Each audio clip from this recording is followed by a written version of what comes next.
So you would be willing to line your family up in the rows all the way down? I didn't say that. Well, Can I pick who's closest to the ball? If I pick my family, I get to pick who would have the highest chance of getting hit, then yes, I would do it.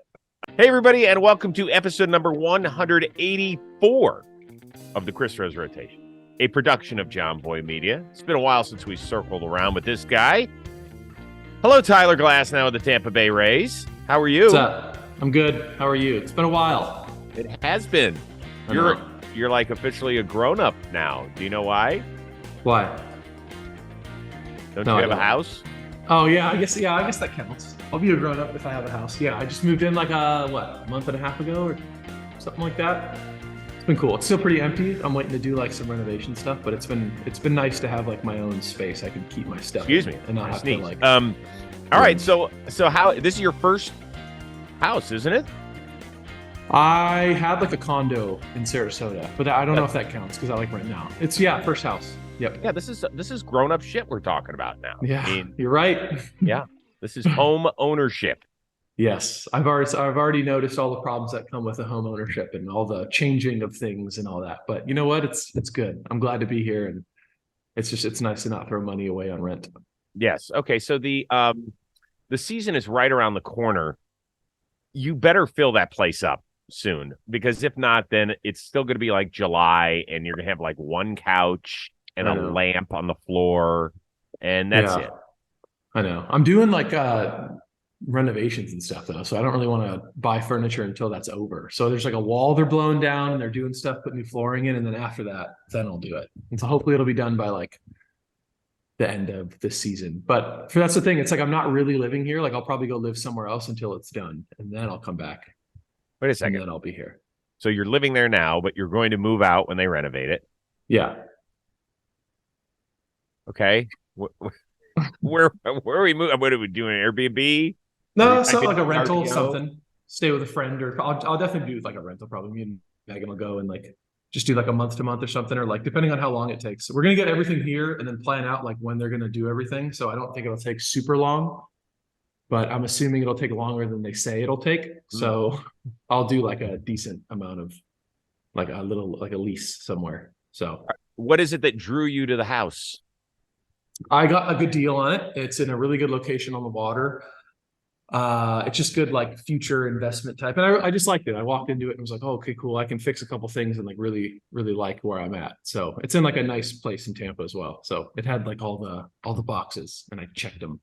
Now I know you've got the captain's hat that we sent you. I don't even know if you freaking put that. I still have it. Okay, you still have it. Do you have the boat? Do you still have the boat? Do you have a boat? No, I had like that membership thing, but I'm in the process of trying to figure out what boat I want to get right now. It's I want to like make sure I do a decent amount of research before I do it. I don't want to get anything like too nice. I don't want to get anything too bad. Somewhere right in the middle, something I can like not mess up, but not have to like do the everyday maintenance on it. Like still keep up with it, but nothing like too nice to where I like am going to ruin it, So on off days, we invite a few teammates over and go do whatever we do on boats. Exactly. Yeah. A little daytime fun.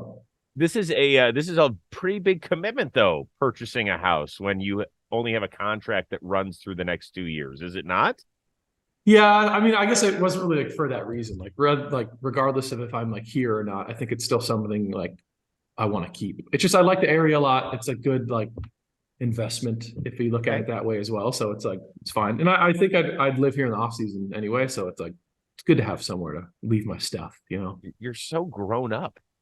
I don't know about that, but slowly but surely we're taking baby steps. Okay. All right. Yeah. Do you have anything on the walls, or do they all look like the one that's behind you right now? They're all like the ones that are behind me right now. Nothing really on the walls. We have like a couch, kind of like you mentioned. There's a bed. I just got a new AC yesterday. That's fun. Okay. Right. And then nothing like really permanent yet. I just think too, there's just too much stuff that has to be done. And then I'll like pick all that stuff out after all the like renovations are done. We went a month without a washing machine recently. Really? What'd you do? Just like pool it and do the spray on like listen, you're going to have you already have a home warranty, I'm sure. Yeah. Well, we got fucked by our home warranty company because the company that they started with, this loser came out here and he butchered our washing machine, and then they had to get a new part, And the whole thing. So the dryer was fine. The washing machine was shut down. So Michelle and I were making frequent trips to the laundromat. There you go. A little wash and fold, or were you doing it yourself? So we would just wash and then we would bring it home and dry it. We hang a substantial amount of stuff still. Oh, okay. There you go. You can throw towels, you can throw underwear, socks, nothing that's going to shrink. Although with my fat ass expanding the way it is, the underwear might shrink. So, we just throw that in the dryer and the rest of it we'd bring wet and just hang it up. But we went on a lot of, fluff and fold dates, and not the kind that sound really fun. Yeah, I was going to say, it sounds very college-y. Yeah. That's exactly what it is. Two people in their 50s wanting to really do that. Freaking awesome.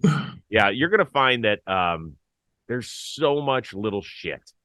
Yeah, I'm already finding that out. I know, it's annoying. There's I had the warranty as well, and I didn't it's an old not an old house, but it's 2000. So most of the stuff in it, like the AC and everything, had to be replaced. And I got a warranty, and then they didn't cover it. It was a whole. I had to wait a month, and it was this whole. So yeah, it's been hot in here for quite a while. But we ended up getting it fixed, and now I'm of normal temperature. Bad place to be if the AC is not working. I know. Yeah, for real. Especially when you're on the water, just yes, gross and humid and steamy. It's fine though. I got a little space heater or a space AC, and it worked out fine. Okay. I could sleep. Yeah. See, I can't sleep if it's too hot. I didn't think I could either, and I surprised myself. As long as I had local air blowing on me, it was fine. Okay. Interesting. Mm-hmm. Have you met the neighbors? A couple of them, passing by here and there. I've talked to a few. And I talked to other people who did renovations, who have the same type of floor plan and stuff, and I've kind of picked their brain and tried to figure out what I'll need to do and everything. So yeah, I've met a pretty good amount of people. Do any of them know you're Tyler Glasnow? I think some of them do. I try not to bring that up. I don't think we've ever acknowledged it, but we'll just ask questions I don't know, as far as the renovations and stuff goes. But people are just kind of nice and wave and say hello. I haven't had any baseball talks yet, so that's pretty cool. But I'm sure it will happen, and word spreads quickly. We have a professional athlete that lives down the street from us, and everybody knows it. And then there's another one we hear that is moving into the neighborhood. So nice. It does happen. You might see a number 20 jersey just as you're meandering around the neighborhood. It just could happen. Yeah, I'd be happy. That'd be good support. I'll give them a honk when I drive by them. Do you get stopped in grocery stores and stuff when you are 6'8"? Yeah, I think in Tampa and St. Pete and stuff, yeah, for sure. I think anytime there's any sort of familiar baseball thing, if I'm at any sort of sporting event or anything that's close to a sporting thing, I get recognized a lot. But I don't know, yeah, probably a lot here, but it's just everyone's nice and no one's you know what I mean? Everyone's just oh, I think it's Tampa vibe. Everyone's just very casual and kind of what are they going to be geez, Glasnow? I don't know. I'm just assuming I don't know. Yeah, I have no idea. Some type of I don't know, stereotype of people being mean. I don't know. I always think that it's, listen, if you're famous, you get stopped, that's just the way it is. That is the price of fame. I do think there are a couple rules. I think if you're with your kids, for example, and you are watching your kids and there's nobody else to supervise them, and somebody wants to stop and talk to you or take a picture, that gets a little much. That part I get. Yeah. Or if you're out to dinner, for the most part, I think if adults are bothering you, it's one thing. If there's a little kid that comes up to you, I think that's fair game. I always remember it because one of my nephews, I remember we were in Dallas for something. And Michael Johnson, remember the famous sprinter? Yeah. Olympic gold medalist, wore the gold shoes, the whole bit. He was the dude before Usain Bolt. And he was having dinner. And our nephew was probably 7 or 8. Cute little kid at the time. Now he's grown up and ugly. And he's like, should I go say hi? And we were like, yeah, why not? He went over and Michael Johnson blew him off. Shut it down? Shut it down. Oh, dang. It was at dinner too, though? It was at dinner, and listen, I get that, but it's a little kid. Yeah, I know. I feel like that's a good rule. I've never turned anyone down yet. I also too I'm not an A-lister. I'd say I'm more a D-E lister, but people who are it depends on the scale of things. But I never really care, I guess. It's always just been like everyone's like so kind about it. And I think too, when people, if they do come up to you in a situation that's not deemed like good, it's like they don't know. They're not doing it to be like malicious. They just have no idea. They're just excited. And I've told the story before where like I went to Disney when I was a little kid and I saw Kobe Bryant and I walked up to try to get his autograph and like the Disney representative basically just like just elbowed me in the face with her words. She's like, get out of here, basically. And I was so sad the whole day at Disneyland. And so I think that stuck with me. It was like how sad I could be at Disneyland as a child to where like I don't know if I'd ever like, and I've never had a situation where anyone's been like a dick. So I've just been like, yeah, it's fine. I'll take pictures or do whatever. Well, how old were you? When was I know I was young. I was like 9 or I don't know, something around there, 8 or 9. So this was peak Kobe, right? Yeah. Oh yeah. He was the man. I remember he walked into the hotel and he had his family and they had like these security people around him. And I just like walked up all timidly and was like so scared. And he was nice. So he was like, he tried to answer like, oh, I can't right now. I'm with my family. But the Disney representative was like, get out of here. I was know. Like, all right. That's a tough one because that's an A-lister, whether you're in sports, entertainment, right. that doesn't matter. Kobe was one of the most famous people in Los Angeles, and that is saying something out here in LA because they they don't care about anything but the Lakers and the Dodgers sports-wise for the most part. As far as who you are, but that's a tough one, right? Because if he is with his family and then it starts with you, and then all of a sudden there's 80 kids behind you, and then his exactly. Even then, too, I understood. I was like, all right, this makes sense. But still, in my like irrational kid brain, I was like, I want to cry. I was just so sad. Like, I definitely like got it. And like now that I'm older, I understand it too. But I think because of that, like even because I understood it and realized like how I feel, I was like, I think I should try to sign as like much as I can, I guess. So are you cognizant of that? Like when you're in public, you're such a good guy anyway. Like you've always been level-headed. It's the thing that's impressed me most in the 2 years that we've been doing this is that although I know things bother you, you're just like, okay, well, that's the way it is, whatever. Like, I can't imagine you ever getting like hot-headed in public. Like you probably take a deep breath, do a little namaste, and you're on your way.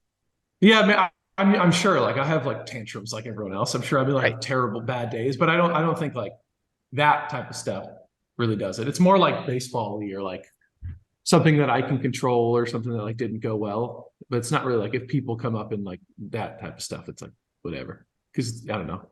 Relatively speaking, it's not like a huge deal, you know. Can I tell you something I did bad last night? Yeah, please. I was at my son's high school game last night, and I know a bunch of parents on the other team. We're a bunch of snobby private school people, right? Okay. And so we're playing under the lights. It's a close game. It's 2-2. It's the top of the 8th inning. We go extras. We try to send a kid home on a play, on a bunt attempt. He slides head first, and I thought the catcher blocked the plate, which you're really not allowed to do at any level, but particularly they're very cautious with that. And I screamed out toward the umpire. I really don't say much to the umpire. I said, he blocked the plate. That's all I said. And there was a parent behind home plate who said, oh, shut up. He's out. Oh. Yeah, so I turned around and I said, excuse me? And the guy gave me one of these. Oh. And I was like, pardon me? And then all of a sudden, because I don't talk to other people. You know, I talk to our parents. Yeah, I bet. Stay out of it. It was very out of character. I was having kind of a shitty day. And I think that was the capper of it. And I said, what? And then he went back to his little book that he was reading. First of all, you're at a game. Don't read a book. Yeah, that's tough. If you're invested, I don't know if it's your kid or I don't know who it is, but you didn't just mosey on in and watch a high school game. You have some attachment to it. So watch the damn game, first of all. And then I said, well, you know, whatever. And the other parents were like, he didn't say anything. I was like, he did, actually. I said, I just want him to say it to my face now. And now I'm being an asshole. Really. I'm having an issue. Yeah, my wife has no idea this is going on because she's sitting in another part of the area of the stadium. I go up into the stands now, and I'm thinking to myself, what are you doing, you idiot?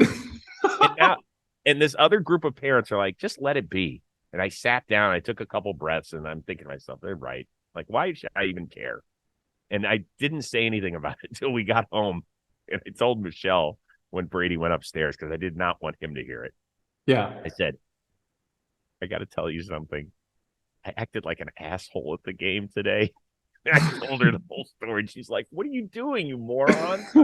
At least you could catch yourself in the midst of it. Like at least before it got like embarrassing, you're like, all right, it's fine. I feel like there's a certain window of like you're allowed to kind of do that at a sporting event. I think you're probably harder on yourself too because you hold yourself to a certain standard. But like as a second party hearing that story, it's like nothing happened. You said a little thing and then you didn't do anything. I know, but I like to always say, just take a breath. It's high school baseball. It's not that important at the end of the day. You want your kids to have fun and win if they can. But I was just it was like the culmination of a rough day. Right. So I think it just, everything had bottled up and I just let it out on this guy. So I felt bad about it. It's nice you've acknowledged it. You seem relatively guilty. So it's I do. There you go. Yeah. But I turned in for like 7 minutes yesterday. I turned into the parent that I abhor, that I cannot stand. At least you identified it quick. Do you think he watches the show? Do you think he'll watch this and be like, "Oh, he's got no." So I don't think that's how it happened. He has zero idea. Okay. Yeah, the guy reads at baseball games. He's clearly not into what's going on. I don't think he's checking out the latest from John Boy Media. I don't think so. I could be wrong. Today's episode of the Chris Rose Rotation is sponsored by these guys, Shady Rays. I want you to take on the sun with gear that is built to last. Our friends at Shady Rays have you covered with premium polarized shades at a very affordable price. In fact, Shady Rays offers a world-class product just as good as any of those uber expensive pairs you've ever worn. Durable frames, extremely clear optics, like I can see you perfectly right now. And that's not all. It's my favorite part. Shady Rays offers the most insane protection in the history of eyewear. Every pair of sunglasses is backed by lost and broken replacements. Are you an idiot like me where you forget where you put your glasses, you go to drive your car, you sit on the seat and crunch? Yep. Figured out where I left my glasses. Now they broke. Shady Rays doesn't care. If you lose or break a pair, even on day one of ownership, they will send you a replacement pair. No questions asked. So you wear Shady Rays with confidence, knowing that you'll look great, but also if you break them or you lose them, they'll take care of you. And exclusively for our listeners, Shady Rays is giving out the best deal of the season. I want you to go to shadyrays.com, use the code word ROSE. You are going to get 50% off 2+ pair of polarized sunglasses. That is 50% off 2+ pair of polarized sunglasses with the code word ROSE over at shadyrays.com. We'll see you there. All right, dealer's choice. We can talk about your injury or the Edwin Diaz injury first. Whatever you want, dude. What is your top-notch content for you? Can you do this? Can you do this right now? Yeah, no, I'm telling you, the last few days, it's definitely gone over the hump. I think that's weird with obliques. For the first part of it, it got better, and then you start doing stuff, and you're kind of I don't know. And then now it's been 2.5 weeks, and I feel a lot better. So I'll have to do my normal progression into throwing and all that stuff. So yeah, that's been a very annoying, but I guess at least it's not Tommy John, I guess. That's the most frustrating part. It's I did the whole 15 months of Tommy John or whatever, how long it took, 13 months to get back into games. And I was very all right, let's plan this out. Let's not obviously you're going to have bad days, but you're just don't worry about it when you do have bad days. You have 13 months to figure it out. And then doing all this stuff and then having my whole off-season program and everything as far as nutrition and everything, blah, blah, blah, blah, blah, checking all the boxes and then being in that BP and then it happening.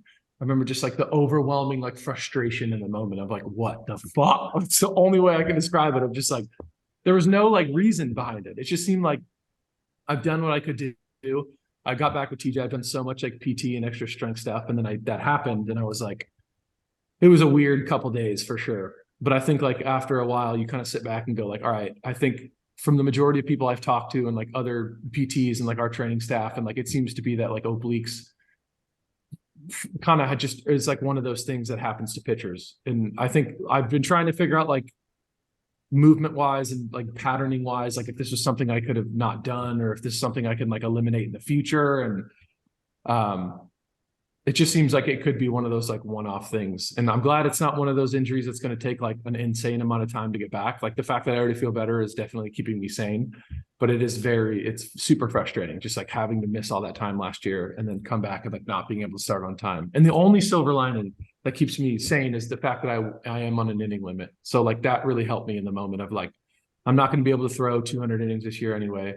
So if I miss the first month of season, so be it. I'm still going to throw the same amount of innings. And like having conversations with our front office and like Eric and everyone, and kind of like both understanding that part of it made it a lot easier. But still, it's just fucking annoying. I just like feel like I do so much stuff and like so many preventative things so this doesn't happen, and then it does, and it just kind of seems like injuries are just so inevitable in baseball, and it's like just such as life.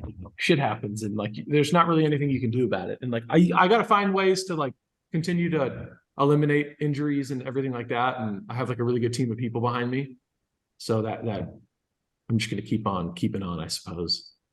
How did you not kick something afterward? I was fucking mad. Like I was so mad that day. I was just like a little pouty little bitch. Like I just went into the training room and was like, whatever. Like when it first happens, you're kind of in like a, oh shit, hold on. You're kind of in like a miniature little shock.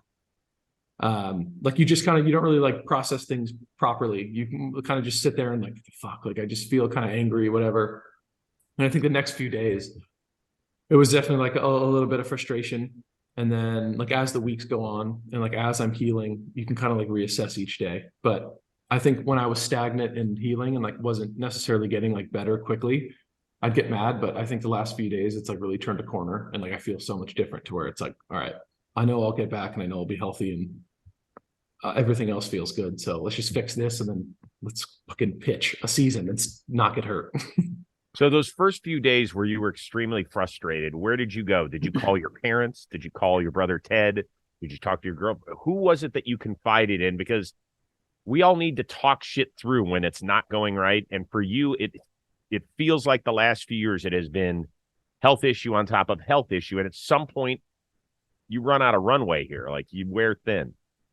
Yeah, I would say probably the most like someone who can like understand it very well. I talk to my agent a lot, Joel. He's like the dude I talk about all this stuff for sure. He's like one of my best friends. So he's someone I run it by. Obviously Megan, because she's here and like we've had the conversations and she's always so like understanding about it.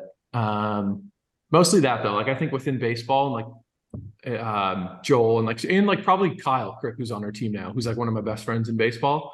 Oh, really? He was in the Pirates with me, and now it's the Rays, and so I've been hanging out with him and like doing all that stuff. But even too, like it's definitely like beneficial to talk about it and like have all that happen. But I think, yeah, no, I mean that has been beneficial. But I think the biggest thing is like it's not like it sucks, but it's like it's super cliche, but like the it could be worse thing is very much like in my brain. Like at least it's not the 15-month TJ thing. Like I know it sucked to have that and then this, but like whatever. And then too, even like the Diaz thing, it's like it could fucking be that. Like, you know what I mean? Like that was such a watching that, I felt like sick for him. And just to be like, all right, at least like mine's like a 6 to 8 week thing, and I will get back. And like I've never had an oblique issue before. And like I'm doing a lot of things now to address my movement patterns and like figuring out how to like not have this happen again. But I think any rotational athlete's going to have oblique issues, and like accepting that for what it is, and then like understanding how to not have it happen again is like the only thing I can control. So that's probably that's kind of where my brain's at. So if we're talking to Rays fans right now, you're thinking beginning of May? Is that the hope? That's kind of where I'm thinking. Yeah. I'd say like it's 6 to 8 weeks and it happened the 27th. So like it'd probably be around then, depending on like my buildup, because it was only at an inning then. And like I have to do a traditional buildup, but I know like as far as like being in shape goes, like throwing innings is not going to be an issue for me. Like me going like 1, 2, 3, 4, 5 is not ever been like a problem as far as like the in shape of, you know what I mean, like the up and downs and like the wear and tear of that. Like I've always been fine, so I know it's going to happen like quickly. And my timing, like it's a frustrating thing, I guess, too, just having the whole season and then having the off season and then like pitching the way I felt in my live PPs. I was like, this is the best I've ever felt. And then having that happen is why I think it was so frustrating. But I know when I do get back, like I'm just going to start where I left off. So okay. You did mention Edwin Diaz. Were you watching it when it happened? I didn't. I was watching the game and I was like clicking back and forth, and I was texting my trainer at the time, Joe. And then he texted me like, "Holy crap! I hope that's not like an ankle or knee or whatever." And I was like, "What do you?" And I remember looking and being like, "Oh," and then I saw the video, and yeah, that sucks. I feel like, yeah, he's probably so frustrated, and I think too, especially like just Mets and everything. Like, I'm sure there's a lot of people there that are just like so disappointed, but like it was not one of those things that was like intentional. So it's just kind of, it's still just so frustrating though. It's just kind of, I don't know. That's a rough situation. Horrible.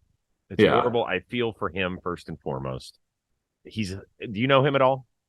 No, I have the same agent as him, and my agent just says he's like the coolest dude ever. He's really a good dude. Yeah, I heard he's the man. So I think that's why it definitely sucks more. Not like someone who sucked getting hurt would not mean as much, but I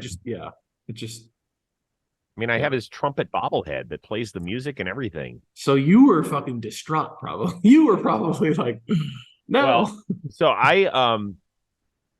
the game got turned off here on FS1 in favor of the USA Colombia. Oh yeah. You're right. Which was a whole other clusterfuck, if you ask me. So I had to go on the app. I had to go on the Fox app on my phone, and it like blew up. So I couldn't even see the rest. The first way I found out was on Twitter. Everybody's like, as they're celebrating, somebody's down on the field. And I was like, I'm trying to refresh as quick as I can. And now they're writing like Edwin Diaz has been wheelchaired out of here. I'm like, what? I know. So I know. I don't understand that too. Like is that like part of the blackout or something? Like why it's so hard to but do TV viewers like buy the rights to it and then they like don't? It's just so weird how like you think I don't have FS2. I don't have FS2 on my I don't think many people do. I don't think that's like a standard TV. I don't think that's like a common sports package that people buy. Yes, it comes with ESPN 8 the Ocho. Yeah, exactly, with dodgeball. Yeah, for dodgeball. That's perfect. Jason Bateman has been unbelievable, by the way, calling that. Won several Emmys, not for Ozark, but for that, for his for his play-by-play job in dodgeball. And then listen, everybody has seen my clip about what I said on Baseball Today, that I think it's disastrous that some of us want to tell Edwin Diaz that the World Baseball Classic isn't important, because I don't know what it means to him. I don't want to inflect my feelings. You might think that it's not important. That's fine. There are players who might think that it's not important and have no interest in participating. You told us that you would have liked to have participated. Will an injury like this make you have a second thought about it in the future? No, I don't. I think because like everyone is trying to, like, our pitchers at this point are going 4 or 5 innings, right? So would you rather have someone do 4 or 5 innings in spring, or would you rather have someone do 4 or 5 innings in games that matter? Like, it's like to each his own, but like there's no difference. Like both people are trying to get ready for a season. And then one is probably more meaningful in terms of like competition wise. Like it's a lot more win now type environment, which could be argued that's much better for going into a season. Like you're actually trying to win games than going into a season where you're trying to win games. And then like spring training sometimes can be just used as like a practice type of environment, but the workload is exactly the same. So I don't understand like the whole, like I've seen people get hurt in spring training games too. So does that mean that people should stop playing spring training games? Like there's no extra workload is kind of the point I'm trying to make. And I think the whole like once in a lifetime thing of like, especially being from Puerto Rico or a country that's like a lot, like the US makes up a majority of the big league, whatever, like the culture of the big leagues, it's like 56% or whatever it is. I think if you are Dominican or Venezuelan or Puerto Rican, even American, like just the ability to play for your team is insane. Like I mentioned, I wanted to play and like, I'll always want to play. I just think it's, I don't know. It's just a special experience. And I think too, it's like, if you do only live one life, you kind of have to collect your deathbed tokens. And like, I think looking back on like you having the opportunity to play in the World Baseball Classic and you don't because you're afraid of whatever, when the workloads are the same, it doesn't really make sense to me. Like, I think I'm going to try and play in it in 4 years for sure. Like, I think it's such a meaningful thing to be a part of like your team, and just to have that experience is just so unique, and just to say no to it because you're afraid of something seems kind of stupid to me. What do you say to those people who say, well, hold on here, the Tampa Bay Rays or whatever team is paying you at that time, you owe your baseball life to them and not to anybody else? I'd say that's a really good, I mean, I understand that argument for sure, but I'm saying, I think spring training is for getting ready. Like spring training is to get your arm in shape to pitch all season long.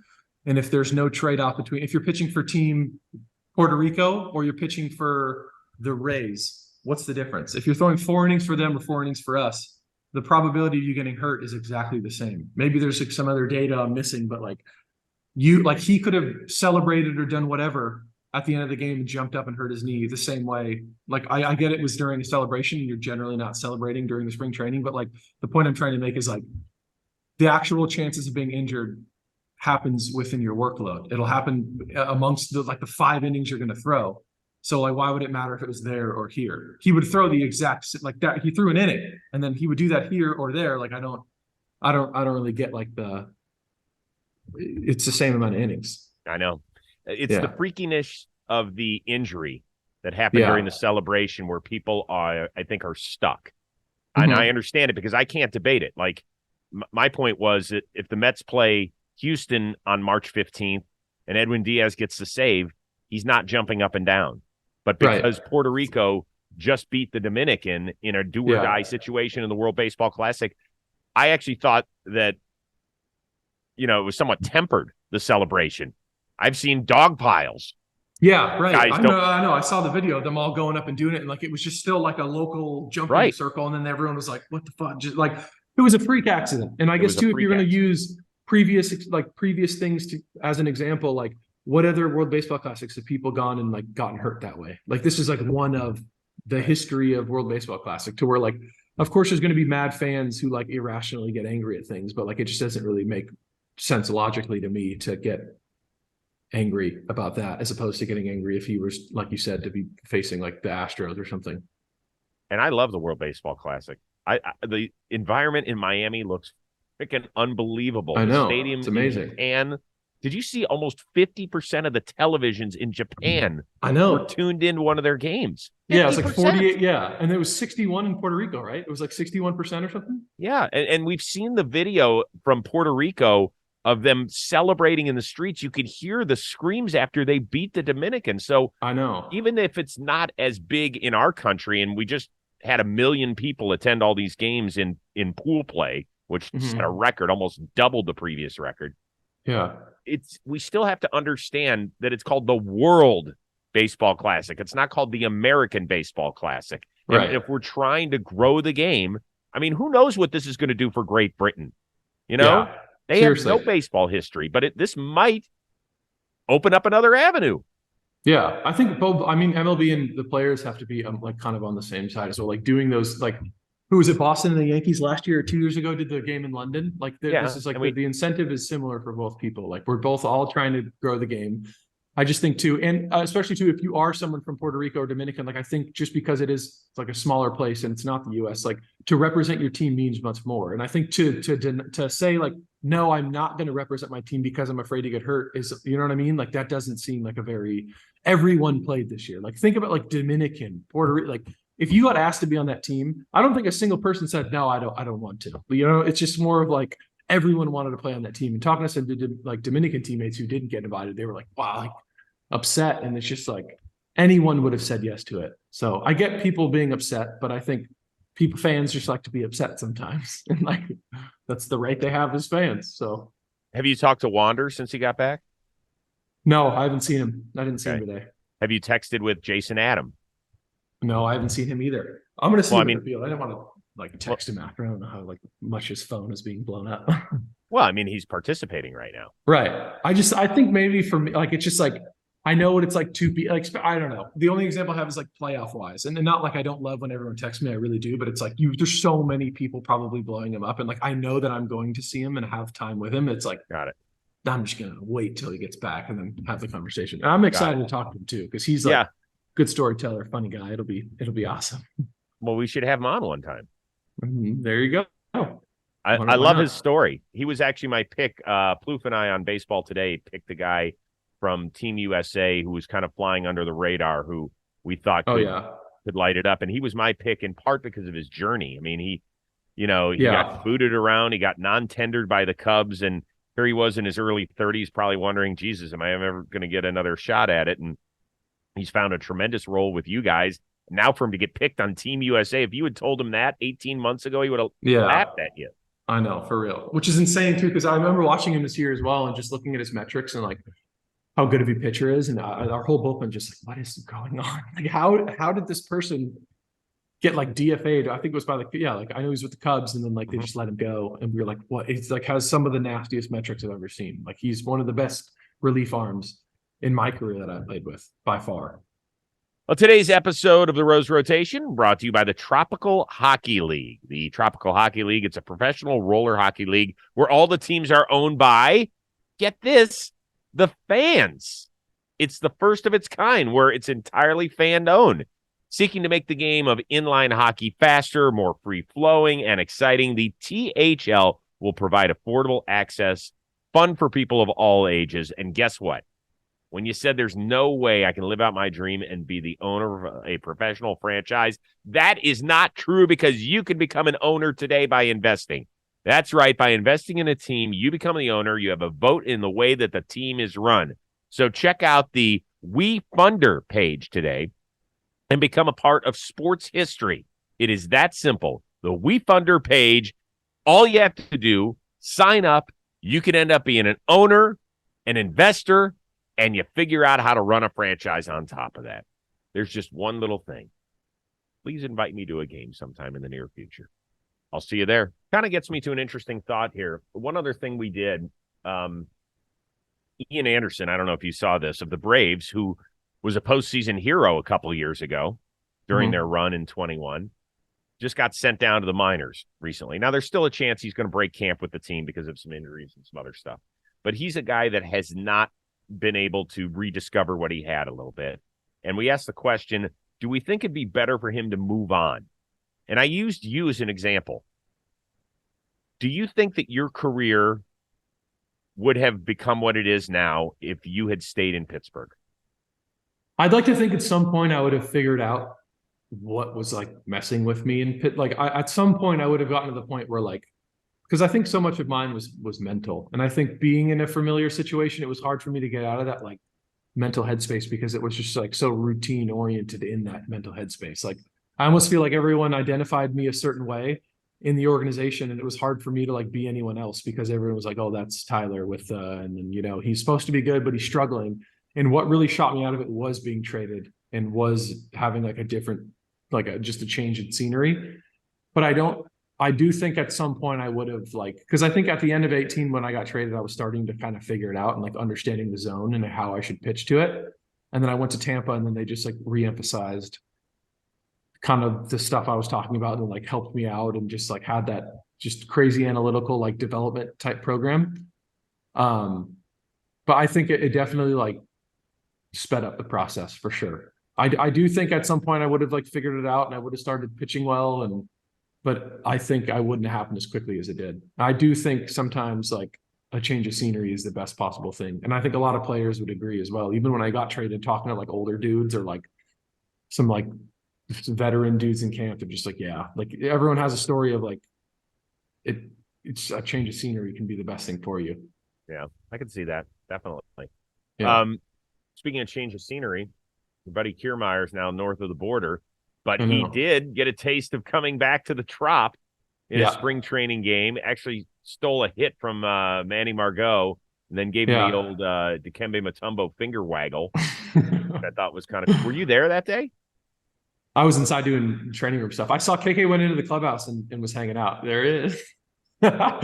He was in the clubhouse and he said what's up to everyone. And the same, like, well, you almost like he was still playing for the team, you know, walked in and everyone kind of had the same like relationship with him. And it was just good seeing him again and talking to him. And I've texted him a bit in the off season and like shot him a couple texts. And yeah, I miss him a lot. Everyone on our team does. But it's nice to see him over there and playing well and finger wagging, especially with the hip stuff. Like he just seems to be fully recovered, and like his work ethic kind of allows for that. So it's good to see him. What do you miss most about him, do you think?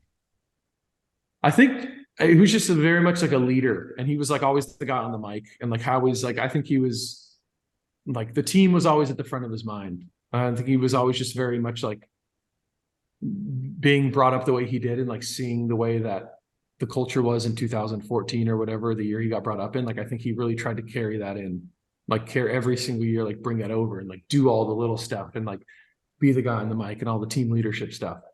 So probably that, and just bullshitting, I guess, just like talking to him, just like certain bus rides. And it's just like when you have familiar faces around and you get to know people for a while, it's just nice. Like if he's just at the like front of the plane playing cards and like you're just all hanging out and just talking, and it's just stuff like that. Like the little things too, you forget like it just seems so normal, and then someone leaves and you're like, oh yeah, this feels different. Like he's not there, he's not sitting there anymore, and he's not sitting there. It's just like the familiarity of it all. But I mean, I think playing baseball enough, you realize like the familiarity is very fleeting. It's never the same one year over the next. So it's kind of whatever. Yeah, so he's gone. Yeah. G-Man's gone. He's been Yeah. traded off to Pittsburgh. I know. Didn't you tell me that his translators got the greatest skit ever? Because isn't G-Man fluent and still he's got a translator? He can speak pretty good English. I think it's more about like the nerves of having to like, even sometimes is like a speaking English, having to do interviews, like when you're in one of those settings, and it's like it's a little more nerve-wracking. So like, especially if it's not your first language and then you're in like a really pressure-packed situation, I understand why you would have a translator. But I think in like a controlled setting, he speaks good enough English for sure. So he could shoot the shit with you guys and be great. Yeah, there's definitely some like charades, and like he'll like a lot of words, but like he's also a very like funny and like charismatic dude, where like he'll add a little flair to it. So I get a little bit more like understanding, as opposed to if he was like some nervous guy who just like only used his like he can like get his point across well. He'd be like a phenomenal charades player. Very good. Top 10 that I played with. That's funny. There was a so this is I guess the 25th anniversary of the Rays. Is that where we are? Did you know that? Yeah. Oh, is it 25 this year? I think that's what it is. Rob, do we have the yeah, here we go. The cover of the there you go. guide. So there's a lot of famous guys on there. You know, Wade Boggs got his 3,000th hit in a Rays uniform. You don't really think of him much as a Tampa Bay Ray, but there he is. David Price is on there. Longo with the huge home run. Carl Crawford's on there. Matt Garza. And then we've got Brett Phillips right there in the center. Oh, that's cool. Where's the tall, long-haired guy? I don't know. I got to stop getting fucking hurt, dude, and then I'll get on the 25-year anniversary posters. Oh, man. Yeah, Phillips right there in the middle with the hill. It's a pretty big moment. That is cool. It was a pretty big moment. We had him on the next day. I don't think he could breathe afterward. He was having like a hard. Do you remember that? I know. He was like, "Do I can't?" Like actually, for a moment there, like when the cameras before they got to me, he's like, "I can't. I have to." Like, I was like, "Oh my god!" Like I'm actually concerned for you. Like he was about to like pass out. It was crazy. Like when he does the laughing thing, it was the same thing. He was about to like he like couldn't get any oxygen to his brain, and I was like, "All right, let's calm down. Like let's get some breaths in here." Yeah, it was brutal. It was brutal. No. All right, what else we got? Anything else? We're just working every day and trying to get better. And what do you do? Pilates, yoga? Is that what we do? A lot of like PT, core, arm care, traditional stuff, like a lot of stability stuff, a lot of like movement pattern stuff, just to try and like free up my spine to like rotate more efficiently, and just it's a lot of boring stuff. But I kind of like it's boring, but if you kind of like give your time to it and like really focus on all the stuff, it's fulfilling, I guess. You know, like sometimes when you do shit you don't want to do, but you really put a lot of focus into it, it feels good when you're done. So like that's like the only thing I have right now is a scoreboard. So I just go in and do like 2.5 hours of like monotonous rehab, but like I really don't like hate it, I guess. I kind of just like I know it's like getting me better, and then at the end of it, when I start throwing, it'll all be worth it, you know. But when do you think you'll start throwing? I don't know. Probably I don't know. I'll do plyos at like the end of this week or next week, and then like build up slowly from there. But it's all diagnostic. It's all like, how do you feel? Like, should we go farther and all that stuff? And I think how I felt the last few days, it's been awesome. So I think I'll start relatively soon. So it's a little different than just putting an old Theragun on that thing. Yeah, that's kind of still like people use those all the time. But yeah, there's a little bit more that goes into it. But if you want a quick little numb up, hit that Theragun right on the point of pain, and you're fine. Oh, really? Do you guys have like a 12-pack of Theraguns? Just like we have a bunch. I think MLB has like made a deal with them. So there's like 6 in each dugout, or like 8 or something in each dugout. Yeah, I think they're like on TV and stuff. It's like a sponsorship deal. So they're just like available all the time. I got to tell you, dude, I'm so lazy with those though. I want my wife to use the Theragun on me. That's the hard part. Like, yeah. I mean, what are you gonna ask McClanahan if he'll, zap the back part of your rib cage for 5 minutes, and then I'll do you. Yeah, yeah. We have a train usually in the day. Like at breakfast, we'll have like 6 people lined up theragunning each other while we eat. It's like a single file line, assembly line. But most of the time the trainers do it. So like if you actually do, like some guys will do like a full body theragun before they warm up, just to get like all the blood flow ready or whatever, and they'll just do that. So it's convenient being on a big league big league team, because like our trainers are always like, we have so many hands-on people. It's amazing. You can kind of they'll do whatever for you. So wait a second. You can go into the trainer's room and say, I just need a full Theragun session. Light me up. Yeah, for sure. I think too, especially like the Rays are really good about, like, Joe has assembled, like Joe is our head trainer. He's assembled like the Avengers of trainers. Like we have such a good hands-on, like it's unbelievable. We have like 7 people available at all times. And like, this is like acupuncturist, soft tissue, like there's a bunch of people with like all these like qualifications, and like you just find who's open, and then you're basically just like, oh, this is what I feel. And then they'll have like their whole little menu of stuff they can do for you. So it's definitely like, if you're not feeling good, the Rays training room is definitely the place to be. Okay. But that can be a little dangerous, because if you get labeled as the guy who's getting Theragunned every day by the staff, somebody in the clubhouse is going to run with that, aren't they? They're going to be like, really? We're doing it again for the 5th time this week? I think it depends. As long as they like, it's not like you're just going in there doing that and nothing else. I think it's that's more about exactly like, what I would do, by the way. That's all. Exactly. I would just come in to get Theragunned and then I'd go home. No, that's the thing. You can't do, like, if you're going to go in and do that stuff, it's like, you can do that as like a diet, like a pre thing, but you got to go and do all your like activation diagnostic type stuff, and you have to do everything. So, it's not like you just go in there and get massaged every day, but it is very like, they're very good about like kind of like assembling a plan for you. And if you do have like a tight muscle or whatever, they have like they'll give you like a plan going forward. You've already made a decent amount of money. Next year, you're going to make a tremendous amount of money in respect to the rest of the world. But if you ended up signing up, like a $280 million deal one day, what is like the one thing that you would like? Would you get a chef? Would you get a masseuse? What is number one in line for you?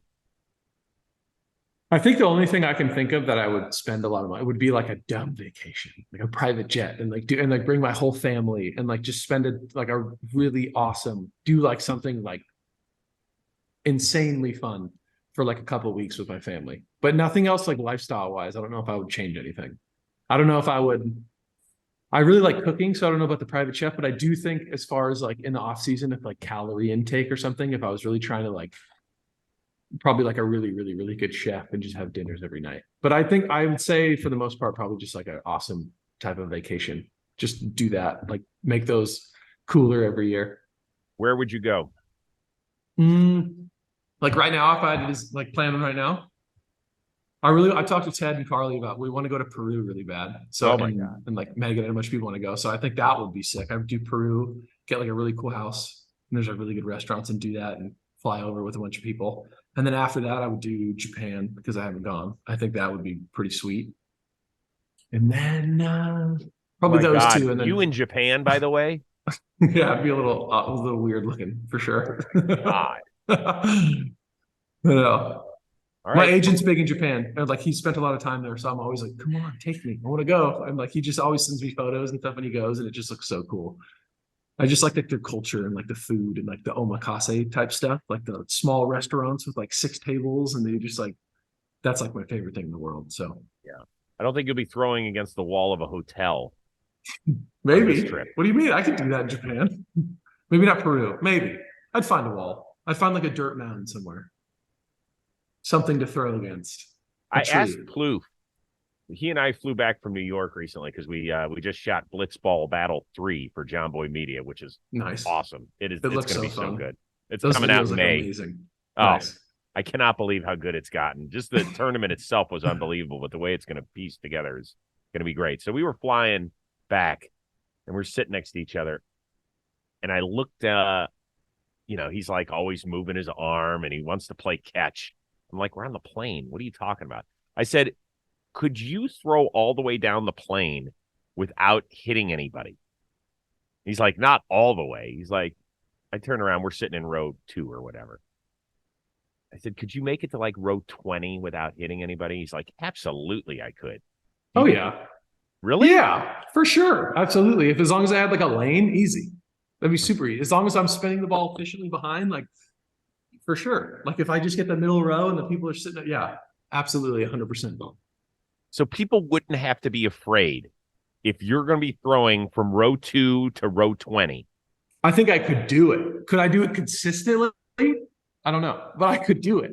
I could get like, I think from 20 rows is easy. Like the whole plane, I think as long as I'm spinning it well and I'm behind the ball and I'm like lined up, I think it wouldn't be that hard at all. I think it would be fine. As long as I'm throwing hard and like I have like a little mound or something, it'd be easy. A little mound? Where are you going to put it? What plane are you working on? There's no mound on a plane. We're working in hypotheticals right now. I didn't think we had to make rules. I'm going to imagine a plane with a little. I'll stack it in a box or something I can balance on and then land on a smaller surface so I can get like behind the ball. I think it could work out. So you would be willing to line your family up in the rows all the way down? I didn't say that. Can I pick who's closest to the ball? If I pick my family, I get to pick who would have the highest chance of getting hit, then yes, I'd do it. But I think I would have confidence doing it, but I could miss. I miss in the strike zone still, but I think as long as I had like enough room and like a target, I think I'd be pretty successful with it. Yeah, but you don't ever miss by 5 feet. You might miss by 5 inches. Right. I think if I could go and do 10 warm-ups with no one, like just like really figure out where I'm trying to throw it and then have my family come sit down, it would be fun. I think it'd be good. Because if you miss by 5 inches, mom or pops, you're not going to want to sit them in 21D. I guess it's true. No, and I've definitely missed by 5 inches a lot. Like, like 5 inches is not that much. I've missed by that, like, as long as like the zone or whatever. But it depends like that aisle's not very big. It depends how many rows back. If it's 60 feet, 6 inches or something. And I also miss up and down. Like I'm not a big miss left, right. So I think it'd actually be okay. I'd hit the ceiling before I'd hit my parents. So could you, if we just put the catcher's mitt in one area and you weren't trying to strike a guy out and work a count and all that sort of stuff, right? If you threw 10 pitches, could you put it exactly where you wanted a fastball every time? Or no? Not every time. No, it's too hard. But I think if I took velo off and I was just trying to like hit the glove at 90, it would be much easier. I would definitely be in the zone much more. I think like for me, I'm comfortable throwing hard at like the upper part of the zone. I can be relatively accurate there. And then like you kind of miss all over. But if I like slowed it down, if my average velo is like 96.5 and I got my average velo to like 90, I would hit the glove more often than if I was throwing like 96.5, but there would still be misses that were like very big. That's the thing. Like a little, like an inch at release point translates to like a bunch of inches there. So it's like, I'm definitely not perfect, but I think I would be more around it for sure, but I would still miss the glove. So who's the guy you would bring on the plane that if you had to sit your family there where you were like, I trust him? Springs. I'd say Springs. I also remember, I think when I was with the Pirates, I remember watching a stat of like, there was a stat, it's like where the glove is located to like the percentage of times a pitcher executes it. And Trevor Williams is always at like the front of the list in the big leagues. And I haven't looked at this stuff recently, but on the year that I was there, that he had like a really awesome first half. I think it was 2017 or 18. Maybe it was 17. I remember he had like the most like where your glove is set up execution rate in all of the big leagues. So maybe Trevor Williams then. And then I think it's probably similar. He still hits the glove a lot, but Springs, when I watch him pitch, especially this spring, it's like anywhere the catcher sets up, he's just, because he's got that little crossfire, like that little, and it's just like always where the glove is. And he'll have one or two where he's like off, like if he's going in, he'll go out, but like for the most part, he's like pretty spot on. Eflin too. Ooh, Eflin. I gotta put him in there. Eflin. Yeah, he hits the glove like he's like great control. That's nice. You weren't in Pittsburgh with Mitch Keller, were you? No, I never played with him. I traded in 2018. Yeah. Up and it messed us up. He didn't debut till 19, I don't think. I just felt good. I don't know if you saw that clip of him getting the opening day nod. Yeah, I saw that. That's cool. Yeah. I love that. I know. That was awesome. He seemed genuinely like very excited, very happy as well. Yeah. I mean, the guy has kind of started to change his career. And, you know, when you work that hard for it, pretty damn cool. Yeah. I loved it. That's a good example too of your question before of like, he struggled for a long time in Pittsburgh. And I think a lot of people too were like always comparing like, oh, he's got to get out of Pittsburgh, like has to leave to blah, blah, blah. But like as he's progressed, and he works with like Tread and some outside third party people, and he's just progressed extremely well. And he did. He ended the year last year like very well. I don't even know who you guys open with. Shame on me. Well, I don't even think we know. Well, no, you definitely know. Oh, Tigers. Oh, I thought you meant the opening day starter. Oh no, yeah, no. You guys open with the Tigers. Yeah. Will you be there? I don't know. I might be on like a rehab assignment. I'm not quite sure when that happens though. I could be like doing BPs then, but I have to like build my innings up before I come back. So I don't know where I'll be then. Well, it's March 30th, so it's soon. Getting there. Yeah, it is soon. I don't know if I'll be in rehab start then. Yeah, but do you want to be there? You want to be I'd love there to be for there. opening day? I'd love to be there healthy pitching more than I'd love to be there as a fan, but I'd love to be there. Also, though, if I can like somehow get on a rehab assignment sooner than later, I'd rather that. I'd rather get healthy sooner than being there to watch. When was your first opening day? 2020? No, 2021. How many have I had? I've only had one. You've only been on one opening day? Oh, you mean roster? I thought you meant like pitching opening day. No, roster. Oh, 2017, 18, 19, 20, 21. I've been in all since 17. I got sent down up and down in 17. I broke with the team in 17 though. Wait, you did break. Yeah. Did I? I don't remember. Rob is on it. I know I did in 18. Rob is on it. So obviously opening day, even though you weren't were you in the bullpen at the time or were you in the rotation? Let's double check this. I'm pretty sure in 2017 I was starting in 2017 and then it was a big dumpster fire of a year and then I got moved to the bullpen. So I went 17 and then I went to AAA and I came back in 17 and then I was in the bullpen in 18 and I broke with the team in 18. So 17 I was a starter. I'm pretty sure I broke with the team, sent up and down because I sucked. And then, yeah, that's what it was. And then 18 got moved to the bullpen. All right, man. Well, listen, it'll be another fun first start April 10th of 2017. April 10th of 2017. Yeah. So opening day. Not opening day. I was on the opening day roster. Yeah. I do remember that opening day. It was in Boston. That was insane. It was like a flyover and I was like, wow. I am very nervous. Like, I hope I don't fuck this up. And I did.